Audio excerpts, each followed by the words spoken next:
मुनि अष्टावक्र राजा जनक को आगे समझाते हैं। वे कहते हैं, शुद्ध स्फुर्ण रूपस्य दृश्य भावम अपश्यतः क्व विधि क्व च वैराग्यम क्व त्यागः क्व शमोपि वा। दृश्य भाव को नहीं देखते हुए शुद्ध आत्मा का अनुभव करने वाले ज्ञानी को विधि कहाँ है और वैराग्य कहाँ है, कहाँ त्याग है और कहाँ शांति है। परमात्मा का कोई कारण नहीं है, वही सबका कारण है। उसे किसी ने बनाया नहीं, वही सबको बनाने वाला है। वह मूलभूत है। विज्ञान सृष्टि में 106 तत्व मानता है। अध्यात्म उससे भी आगे की बात कहता है कि वह मूल तत्व एक ही है। 106 तत्व भी तत्व नहीं है, यौगिक हैं। सारी सृष्टि उसी की अभिव्यक्ति है, उसी का फैलाव मात्र है। यह सृष्टि बनाई गई, इसे बनाने का न कोई कारण है न कोई उद्देश्य। मूढ़ लोग ही सृष्टि बनाने का कारण और उद्देश्य खोजते हैं। सृष्टि उस शक्ति का सहज स्फुरण है जो अपने आप हो रहा है, किसी निश्चित उद्देश्य से नहीं किया जा रहा है। इसलिए इसे लीला, खेल इत्यादि कहा गया है। चिड़ियाएं चहचहाती हैं, मोर नाचते हैं, पक्षी उड़ते हैं, बच्चा उछलता कूदता है, फूल खिलते हैं, झरने बहते हैं, मनुष्य कामासक्त होता है, इत्यादि सब उस चैतन्य का सहज स्फुरण मात्र है। इसके पीछे परमात्मा की न कोई इच्छा है न कोई उद्देश्य। किंतु मूढ़ों ने इन सब का उद्देश्य निश्चित कर दिया है। वे कहते हैं कि परमात्मा ने संसार इसलिए बनाया कि तुम मुक्त हो सको, तुम अपने पापों का प्रक्षालन कर सको, तुम ज्ञान की उपलब्धि कर सको। ये सब विकृत मस्तिष्क की मूढ़तापूर्ण दृष्टि है। अष्टावक्र कहते हैं कि ऐसी मूढ़तापूर्ण दृष्टि अज्ञानी की ही होती है। इसीलिए वह अपने को मुक्त करने के लिए अनेक प्रकार की विधियां अपनाता है। संसार से वैराग्य ले लेता है, घर छोड़कर जंगल भाग जाता है, घर गृहस्थी धन संपत्ति सबका त्याग कर देता है। वह यह सोचता है कि यहां छोड़ने से उसे स्वर्ग में मिल जाएंगे। कुछ लोग मृत्यु के समय दान आदि देते हैं जिससे ये वस्तुएं आत्मा के साथ साथ चलती रहें। कुछ लोग अधिक बुद्धिमान होते हैं, वे इस सामग्री को अग्रिम अर्थात मृत्यु से पूर्व ही भेज देते हैं जिससे मरने पर आगे पहले से ही वे तैयार मिलें। ये सब मूढ़ताएं हैं, मूर्खताएं हैं। किंतु ज्ञानी इन दृश्य भावों को नहीं देखता है, वह उस शुद्ध स्फुरण रूप आत्मा को ही देखता है, उसी का अनुभव करता है। ऐसे ज्ञानी के लिए न कोई विधि शेष रह जाती है, न उसे वैराग्य की आवश्यकता है न त्याग की। वह परम शांत अवस्था में रहता है, शांति के लिए प्रयत्न भी नहीं करता। अष्टावक्र आगे कहते हैं, स्फुरतो अनंत रूपेण प्रकृतिम च न पश्यतः क्व बंधः क्व च वा मोक्षः क्व हर्षः क्व विषादता। अनंत रूपों में स्फुरित प्रकृति को नहीं देखते हुए ज्ञानी को कहां बंध है और कहां मोक्ष है, कहां हर्ष है, कहां शोक है। यह सृष्टि आत्मा का स्फुरण मात्र है जो अनंत रूपों में स्फुरित हुई है। सृष्टि में जो अनंत रूप दिखाई देते हैं वे सब प्रकृति जन्य हैं, माया रूप हैं। यह स्फुरण शक्ति का प्रदर्शन है। चेतन तत्व आत्मा सूक्ष्म रूप से इसमें व्याप्त है। अज्ञानी इस स्थूल प्रकृति को ही देखता है तथा इसी से लुभायमान होता है। वह इसी को सब कुछ समझता है, यही उसका बंध है। किंतु ज्ञानी इस जड़ प्रकृति को माया रूप समझकर केवल उसके कारण स्वरूप आत्मा में विश्राम करके स्थित रहता है। इसलिए उसके लिए यह प्रकृति बंध नहीं हो सकती। जब बंध ही नहीं तो मोक्ष किसका? अतः ज्ञानी बंध और मोक्ष की कल्पना भी नहीं करता। सारे हर्ष और शोक प्रकृति जन्य हैं, द्वंद्व के कारण हैं, स्वयं को मन और शरीर समझने के कारण हैं। चेतना को उपलब्ध हुए ज्ञानी को न हर्ष है न शोक। यह परमानंद की स्थिति है जिसमें वह स्थित रहता है। अष्टावक्र आगे कहते हैं, बुद्धि पर्यंत संसारे माया मात्रम विवर्तते, निर्ममो निरहंकारो निष्कामः शोभते बुधः। बुद्धि पर्यंत संसार में जहां माया ही माया भासती है, वहां ममता रहित, अहंकार रहित और कामना रहित ज्ञानी ही शोभता है। संसार में क्या है? मोह है, ममता है, राग है, द्वेष है, ईर्ष्या है, घृणा है, प्रेम है, कामना है, तृष्णा है, अहंकार, काम, लोभ है इत्यादि। यही तो सब कुछ है। इसी का नाम है संसार। किंतु यह सब इस प्रकृति जन्य सृष्टि को सत्य मानने के कारण है, जो भ्रम है, माया है। इसी अज्ञान के कारण जीव विभिन्न कष्टों को झेलता है। बुद्धि से भी विचार पैदा होते हैं, यह भी मन को संतुष्ट करने के लिए ही कार्य करती है तथा अच्छे बुरे सद असद का भेद करती है। यह मन की ही चाटुकार सेवक है। अतः अष्टावक्र कहते हैं कि बुद्धि पर्यंत संसार में माया ही माया है। इसमें सत्य कहीं भी नहीं है। सत्य है केवल आत्मा। जिस ज्ञानी ने आत्मा को जान लिया वह ममता रहित, अहंकार रहित एवं कामना रहित हो जाता है। यह क्षुद्र वासनामय जगत फिर उसे प्रभावित नहीं कर सकता। ऐसा ज्ञानी ही शोभता है। अज्ञानी इस प्रकृति जन्य सृष्टि में क्षुद्र ममता, अहंकार एवं कामना में ही जीता है।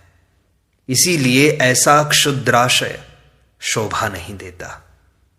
अक्षयम गत संतापम आत्मानं पश्यतो मुनेः, क्व विद्या क्व च वा विश्वम क्व देहोहम ममेति वा। अष्टावक्र कहते हैं, अविनाशी और संताप रहित आत्मा को देखने वाले मुनि को कहां विद्या और कहां विश्व, कहां देह और कहां अहमता ममता है। अज्ञानियों के अनेक मत होते हैं, अनेक विचार, अनेक धारणाएं होती हैं। उनके मत सत्य पर नहीं, दुराग्रह पर आधारित होते हैं।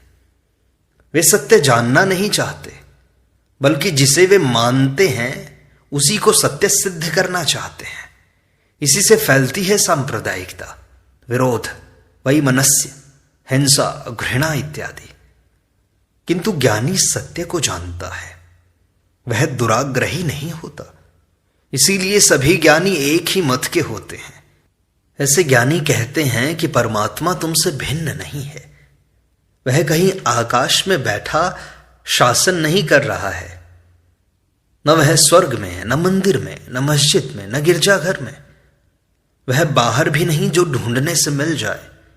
वह कोई पदार्थ भी नहीं है कि आंखों से देख लो। ऐसी समस्त धारणाएं बचकानी हैं, मूर्खतापूर्ण हैं।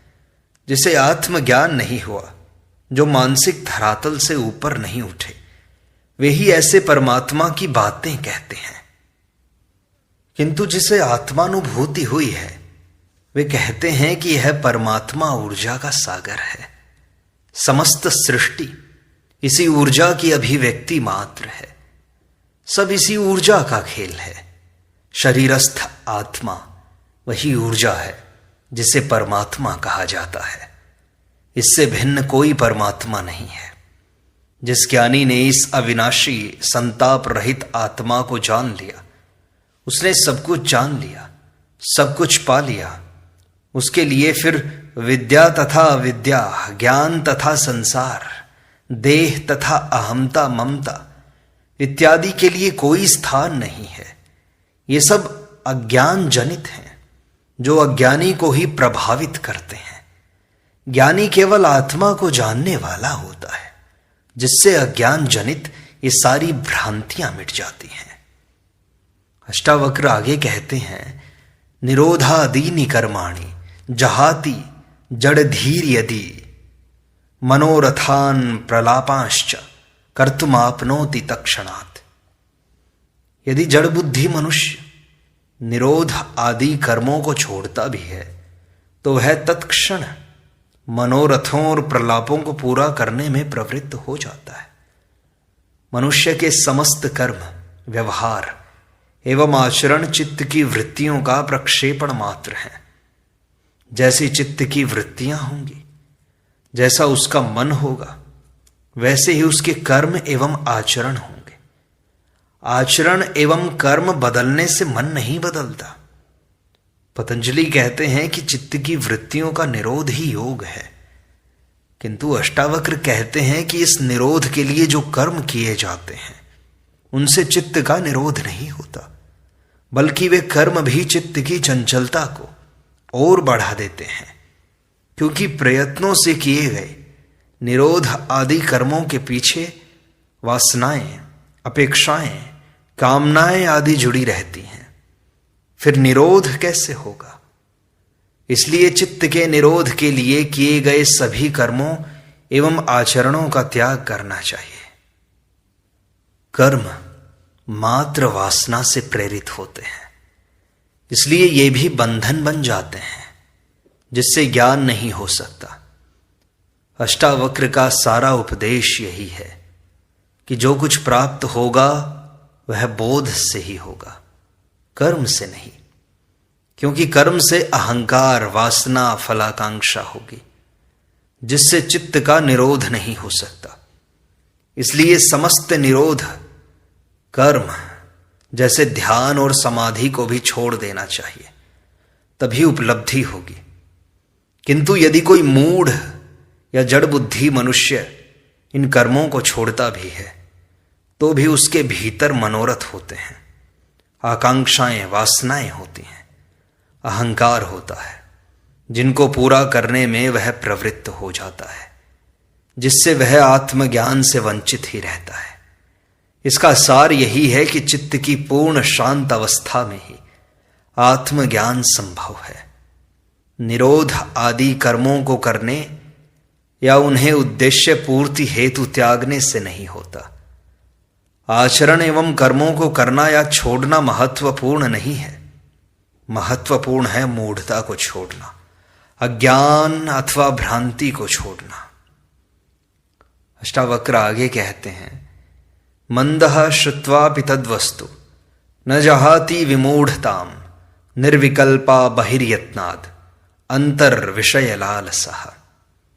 मंद बुद्धि उस तत्व को सुनकर भी मूढ़ता को नहीं छोड़ता है। वह बाह्य प्रयत्न में निर्विकल्प होकर मन में विषयों की लालसा वाला होता है। मनुष्य में अनेक प्रकार की मूढ़ताएं हैं। अहंकार, वासना, कामना, फलाकांक्षा आदि मूढ़ताएं ही हैं। इनके रहते जो भी कर्म, आचरण एवं व्यवहार आदि होंगे सभी मूढ़तापूर्ण होंगे। जनक निर्मल चित्त वाले होने से ही अष्टावक्र का आत्मज्ञान का उपदेश ग्रहण कर पाते हैं। वे केवल सुनकर ही आत्मज्ञान को उपलब्ध हो गए। किंतु जो मंद बुद्धि वाले हैं वे ऐसा तत्वज्ञान सुनकर भी भीतर अहंकार, कामना, वासना, इच्छाएं आदि को नहीं छोड़ते, जिससे वे आत्मज्ञान से वंचित ही रहते हैं।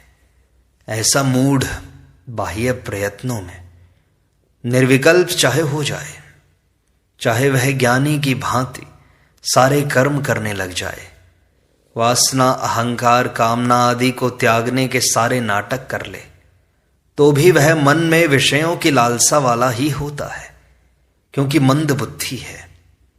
मंद बुद्धि वाले आचरण को ग्रहण और त्याग से ही समझ सकते हैं। भीतर के मूढ़ तत्व को वे नहीं समझ सकते, इसलिए वे कभी उपलब्ध नहीं हो सकते। अष्टावक्र आगे कहते हैं, ज्ञानाद् गलित कर्मायो लोक दृष्ट्यापि कर्मकृत नाप्नोति अवसरम कर्तुम वक्तुमेव न किंचन। ज्ञान से नष्ट हुआ है कर्म जिसका, ऐसा ज्ञानी लोक दृष्टि में कर्म करने वाला भी है, लेकिन वह न कुछ करने का अवसर पाता है न कहने का ही। कर्म तो ज्ञानी भी करता है तथा अज्ञानी भी, किंतु दोनों के कर्मों में बाह्य अंतर न होते हुए भी भीतर बड़ा अंतर होता है। ज्ञानी के कर्म स्वभाव से होते हैं, लोक हितार्थ होते हैं, आवश्यक एवं नैमित्तिक कर्म होते हैं। वह कर्म को ईश्वर इच्छा समझकर करता है, उनके पीछे कोई वासना, फलाकांक्षा, अहंकार आदि नहीं होते, जबकि अज्ञानी के कर्मों के पीछे फल प्राप्ति की इच्छा रहती है, अहंकार रहता है। अज्ञानी यदि लोक हितार्थ कर्म करता भी है तो उसके पीछे सम्मान प्राप्ति, यश प्राप्ति, स्वर्ग प्राप्ति आदि की इच्छा रहती ही है। अज्ञानी ऐसे कर्मों का अवसर ढूंढता रहता है कि कहीं उसे सेवा करने का अवसर मिल जाए तो उसके लिए स्वर्ग के द्वार खुल जाए। उसको लोकहित सेवा, समाज सेवा, दान, पुण्य, धर्म आदि में दूसरों की चिंता नहीं है। चिंता मात्र स्वयं की स्वर्ग प्राप्ति की है, जिसके लिए वह अवसर ढूंढता रहता है। किंतु अष्टावक्र कहते हैं कि ज्ञान से कर्म नष्ट हो जाते हैं, फिर ज्ञानी को कर्म करने की आवश्यकता ही नहीं होती। किंतु ऐसा ज्ञानी भी लोक दृष्टि से कर्म करता है जो लोक हित में है, जिन्हें करना आवश्यक है वह कर लेता है। वह स्वर्ग प्राप्ति की दृष्टि से या फलाकांक्षा से कोई कर्म नहीं करता, न ऐसे कर्मों को ढूंढता ही है जिसका फल मिले, न वह ऐसा ही कहता है कि मैंने ऐसा किया है, क्योंकि उसमें अहंकार नहीं होता। यही कर्म की कुशलता है जिसे केवल ज्ञानी ही उपलब्ध होता है। अष्टावक्र आगे कहते हैं, क्व तमः क्व प्रकाशो वा हानम क्वच न किंचन निर्विकारस्य धीरस्य निरातंकस्य सर्वदा। सर्वदा निर्भय और निराकार धीर पुरुष, उसको कहाँ अंधकार, कहाँ प्रकाश, कहाँ त्याग, कहीं कुछ भी तो नहीं है। चित्त में वृत्तियां हैं, वासनाएं हैं, कामनाएं हैं। अनेक जन्मों में जो कुछ मिला है उस ही का संग्रहित नाम चित्त है। बुद्धि इनका सद तथा असद में विभाजन करती है। सुख दुख, लाभ हानि, प्रेम घृणा, हिंसा अहिंसा, प्रकाश अंधकार, त्याग ग्रहण आदि का विभाजन करती है। किंतु अस्तित्व में भिन्न कुछ भी नहीं है, वहां सब कुछ संयुक्त है। एक ही सिक्के के दो पक्ष की भांति है, जहां या तो दोनों रहेंगे या दोनों हटेंगे। एक को हटाने और दूसरे को बचाने का कोई उपाय नहीं है। यदि मृत्यु को हटा दिया जाए तो जन्म भी नहीं होगा, यदि बेईमानी हटा दी जाए तो ईमानदारी भी नहीं रहेगी, यदि घृणा हटा दी जाए तो प्रेम भी समाप्त हो जाएगा, यदि पापी नहीं होंगे तो ये मंदिर, मस्जिद, गुरुद्वारे भी नहीं होंगे, यदि बीमारी नहीं होगी तो स्वास्थ्य भी नहीं होगा, यदि असाधु नहीं होंगे तो इन साधुओं को भी विदाई देनी पड़ेगी। ये सब संयुक्त हैं, एक दूसरे पर आश्रित हैं। एक को हटाकर दूसरे को बचाया ही नहीं जा सकता है। यदि रावण को हटा दिया जाए तो राम की कहानी बनती नहीं। किंतु नैतिक व्यक्ति दोनों में भेद करता है। वह बुरे को हटाकर अच्छे को लाना चाहता है, वह अंधकार को हटाकर प्रकाश को लाना चाहता है। इसके विपरीत धार्मिक व्यक्ति सब कुछ ईश्वरीय समझकर दोनों को स्वीकार कर लेता है, जबकि ज्ञानी उस एक आत्मा को जानकर सर्वदा निर्भय और निर्विकार हो जाता है। उसकी यह भेद दृष्टि ही समाप्त हो जाती है। वह प्रकाश, अंधकार, ग्रहण, त्याग आदि में कोई भेद ही नहीं समझता। स्वभाव से जो होता है वह कर लेता है एवं सर्वदा परमानंद स्वरूप आत्मा में ही स्थित रहता है। अष्टावक्र आगे कहते हैं, क्व धैर्य, क्व विवेकत्वम, क्व निरातंकता पिवा अनिर्वाच्य स्वभावस्य निस्वभावस्य योगिनः। अनिर्वचनीय स्वभाव वाले, स्वभाव रहित योगी को कहां धीरता है, कहां विवेकिता अथवा कहां निर्भयता है। जहां भय है वहीं निर्भयता होती है, जहां मूढ़ता है वहीं विवेकता पैदा होती है, जहां व्याकुलता है वहीं धैर्य की बात सोची जाती है। किंतु योगी जिसने उस परम रस को जान लिया, सदा उसी में निमग्न रहता है, उसका स्वभाव अनिर्वचनीय हो जाता है, सभी द्वंद्वों से पार एक रस हो जाता है, उसका वर्णन नहीं किया जा सकता। वह न सिद्धांतों में जीता है, न किसी मान्यताओं और परंपराओं में, ना ही वह रूढ़ियों में जीता है, न आदतों में। उसके लिए यह कहना ही कठिन हो जाता है कि वह किस स्वभाव वाला है, क्योंकि वह स्वभाव से रहित होता है। वह अपना कोई स्वभाव, कोई आदत बनाता ही नहीं, वह आत्मा के स्वभाव के अनुकूल चलता है, जिसे संसारी नहीं जान सकते। अज्ञानी ही नियम, संयम, मर्यादा, अनुशासन, सिद्धांत, कर्तव्य, विवेक आदि में बंधकर जीता है। ज्ञानी पूर्ण स्वतंत्रता का उपयोग करता है। वह इन क्षुद्र बंधनों से सदा मुक्त रहकर व्यवहार करता है, जिसे पहचानना कठिन होता है।